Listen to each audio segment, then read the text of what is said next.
Hey team, a lot of you asked about a video possibly about how to upload to YouTube or how to use your school YouTube account or channel to actually curate some of those videos and create some of those videos and upload them so that way you kind of have all of your videos in one place and yet keep it organized so that way students that are trying to go back to videos, they can get back to those videos and take a look and see what they're all about. So there are two things that we're going to assume with this video, however.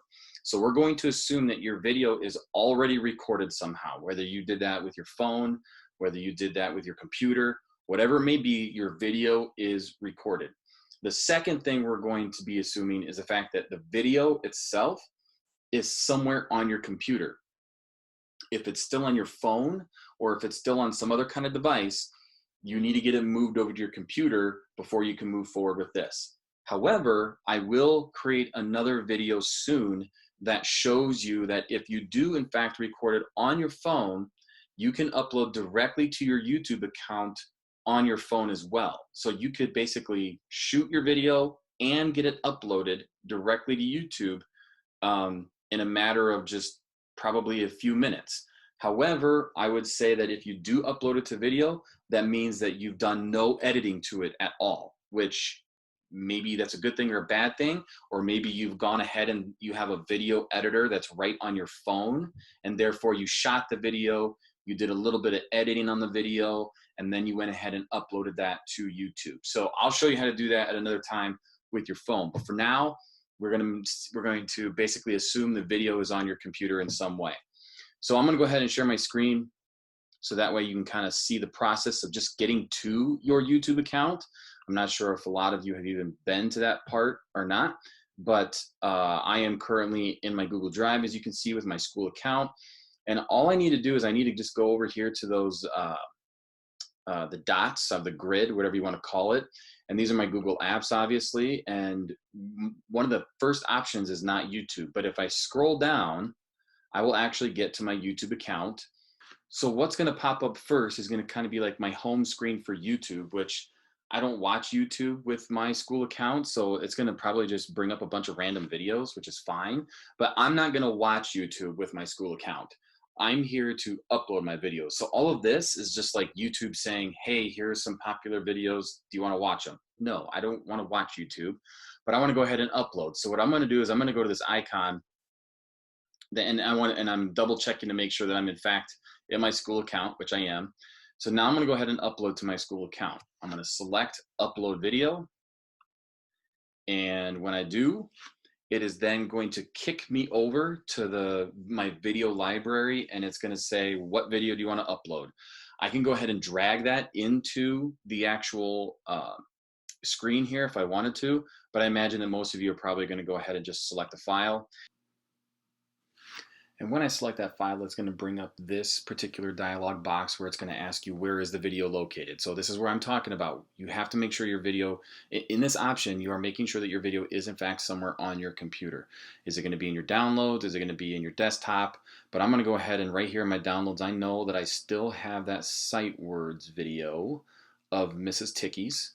And all I have to do is just go ahead and I can just double click on it, or I can click on it once and hit open, but I'll just double click on that.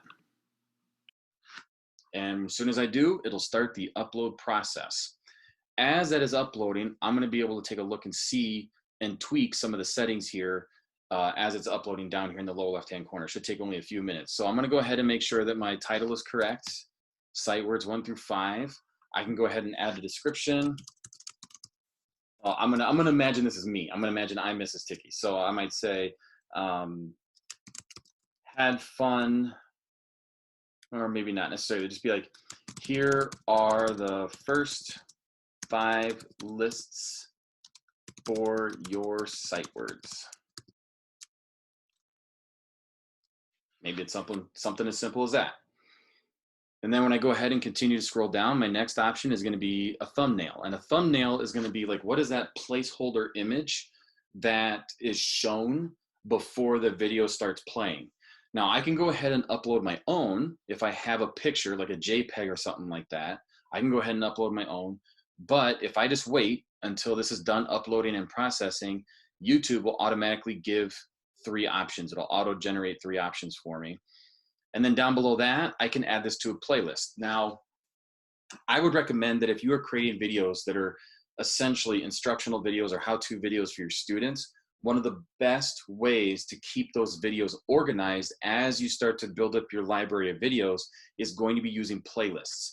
So imagine, Netflix. When you say, I want to watch comedies, Netflix, when you click on comedies, gives you comedy videos. That's what this is going to be doing for your videos. So what I might do is I'm going to go ahead and select a playlist. Now, I created a playlist already called Sight Words, but let's say I haven't created a playlist. I can just go to New Playlist, and I can go ahead and add a title. And I'm not going to create a new one because I already have one created, but I might title it Sight Words.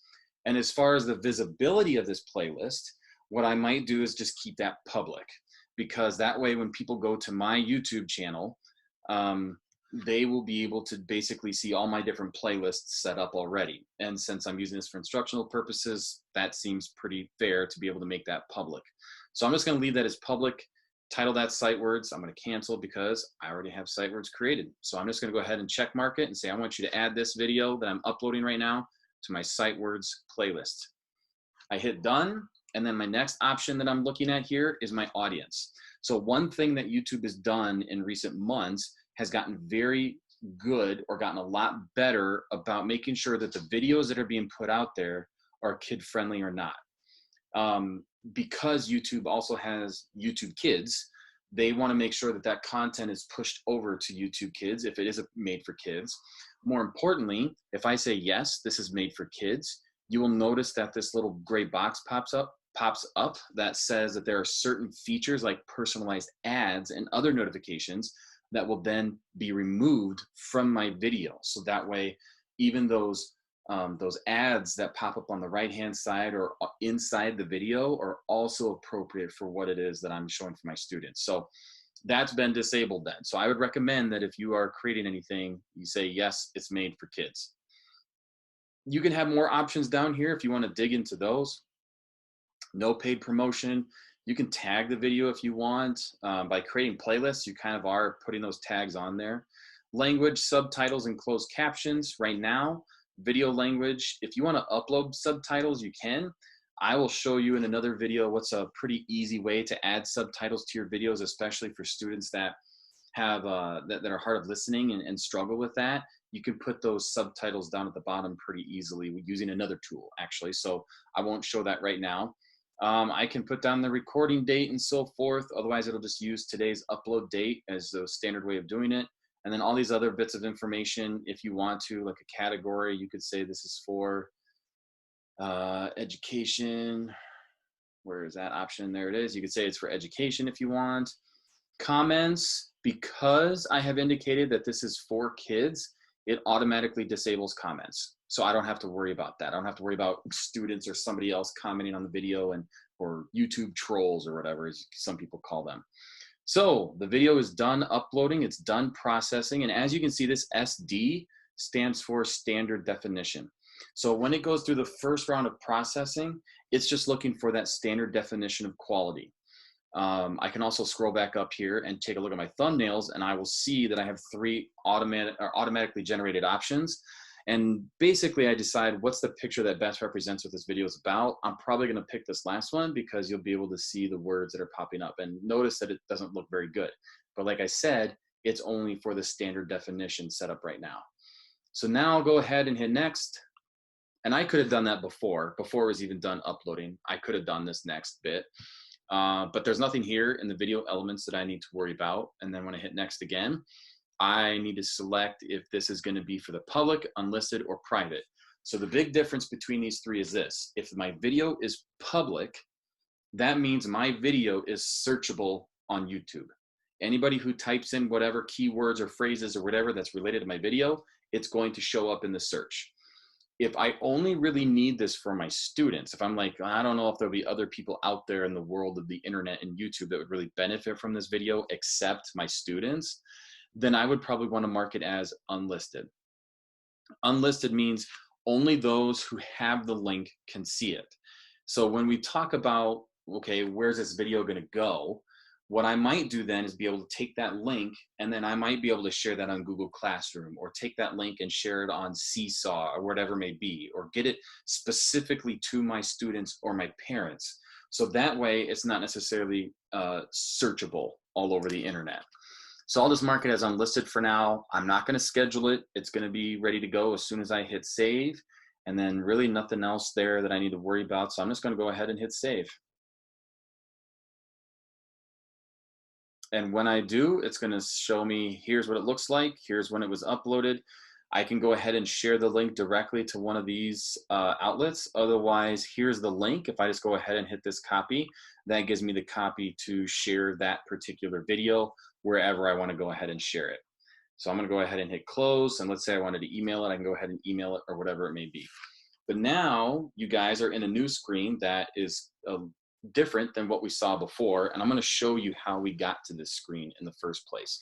So right now, as you can see, it's kind of thinking, making sure that my video is going to be available. I might hit videos again just to, there we go. So here's my video, and as I go to my video, if I click the box next to it, I have some options that I could do to play around with it. I've already added to a playlist, so I don't have to worry about that. If I want to edit any parts of it, I could edit any parts of it that I've already edited. I'll go ahead and uncheck. And then these options next to it are going to be your details. Like, do I want to edit like the title of it or something like that? Or I go to the title, so I can rework any of this. Like all these options I just went through, I could change any of them. I can also see over here that it's gone from standard definition. It's done the second round of processing in order to make it high definition. Anything you record with your phone is probably going to be high definition. So that it's just going to go through an extra round of processing. If it looks like it's crummy quality and you're like, oh gosh, I need to re-upload that, just give it a few minutes and it'll probably go to that higher definition. But I can go ahead and change any of this here if I wanted to, the visibility and all those options that I just played around with a little bit. There is a built-in editor into YouTube, but I haven't played around with that a whole lot. So I guess if you want to try that, you certainly could. But I have already edited this video in iMovie or something like that. So this is the video file that I've already brought in. I've edited it. I've chopped it up if I want to chop it up. If you're really good and you get a one take and it's one and done, more power to you. So you don't have to worry about that. But I'm going to go back to my channel videos, because to get to my videos, because this wasn't very easy for me to find at first, to get to my videos, I'm going to go back up to my face, and I just go to, I can go to my channel, and my channel is what essentially people are going to see when they visit my YouTube channel. Like, this is my YouTube channel. So when they come here, they're going to see all of my various videos that I've uploaded and that are public. Okay, that's a big key thing. You're not going to see any of the videos on here that are unlisted, as well as my playlists. So be aware of that. To get to my videos, if I ever am lost and I'm not in my videos, I go back up to my face, click on that, and I go to YouTube Studio. Going to YouTube Studio is going to take me to a dashboard, which I honestly don't pay any attention to, because this is more for like YouTube creators and all of that who are worried about their analytics and monetization and all of that. I'm not even worried about the dashboard. But over here on the left-hand side, you're going to see videos. So when I click on that is when I now see all of my videos that I've created and uploaded, and I can change the visibility to any of them and so forth. I also have the option to check out my playlists. And when I click on that, it's going to open up a new tab, and you're going to see my Sightwords playlist. So right now it has 2 videos. Now here's the cool part. It says it's unlisted, right? So I'm going to click on Sightwords. And when I do, because let's say I don't want to share an individual link or an individual video. I want to share I want to share all of my Sightwords videos all at once. So what you do is, once you have your playlist brought up here for Sightwords, you can go ahead and hit this share button. And then this link, where it has the word playlist in it, is going to be the link that's going to take your audience, your students, your parents, whomever, and it's going to take them to all of the Sightwords lists or the videos that you have put inside this playlist. So that's another way of sharing videos. That might be an option, but I'll let you guys decide. But for the most part, because the playlist opened up in a new tab, I can go back to my previous tab and see my videos. So if you have any questions about anything that I've shown you here, again, I'll be coming out with more videos, and I'll be curating my own YouTube playlist for a lot of you. So if you have any questions, feel free to ask. If you're wanting or requesting a how-to video, be sure to send those my way, and I will do my best to get those created for you. But in the meantime, hope this helps. If you got questions, get in touch.